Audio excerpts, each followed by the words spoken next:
चल गेलही सासू, चल गेलही सासू, हमरा के छोड़ के तू चल गेलही सासू।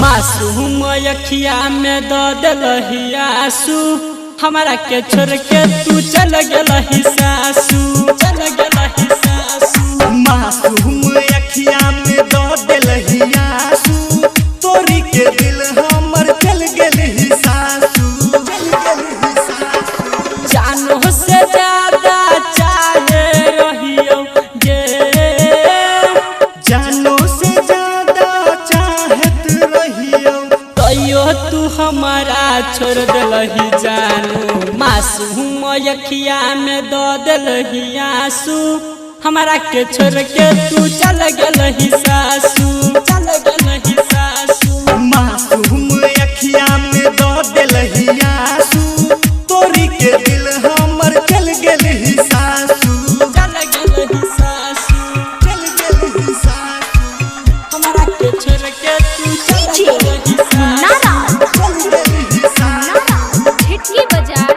हमरा के छोड़ के तू चल गेलही सासू। चल गेलही सासू। आप सुन रहे हैं प्लैनेट म्यूजिक की शानदार प्रस्तुति। हमारा तू दिल पर छुरी चललही, हमारा तू दिल पर छुरी चललही। शादी रचा के जाने दूरी बनलही, हमारा तू दिल पर छुरी चललही। बोल न हगे जानू बल हर जाई गे, बोल लगे जानू बल हर जाई। कब तू हमारा छोड़ देलही पाछू, छोड़ देलही पाछू। मासूम अखिया में द देलही आंसू, हमरा के छोड़ के तू चल गेलही सासू, चल गेलही सासू। मासूम अखिया में द देलही आंसू, तोरी के दिल हमर चल गेलही सासू, चल गेलही सासू, चल गेलही सासू, हमरा के छोड़ के तू चल गेलही सासू, चल गेलही सासू। झिटकी बाजार हमरा के छोड़ के तू चल गेलही सासू। चल गेलही सासू। आप सुन रहे हैं प्लैनेट म्यूजिक की शानदार प्रस्तुति।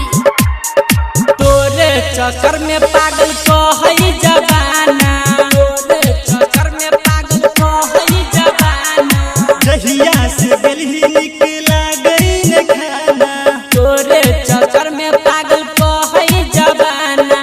राइटर रमेश चलो गेलो भर, हाँ हाँ हाँ। रमन जी यादव के देलही नहीं खबर, राकेश रंजन के छोड़ देलही आजू, छोड़ देलही आजू। मासूम अखिया में द देलही आंसू, हमरा के छोड़ के तू चल गेलही सासू, चल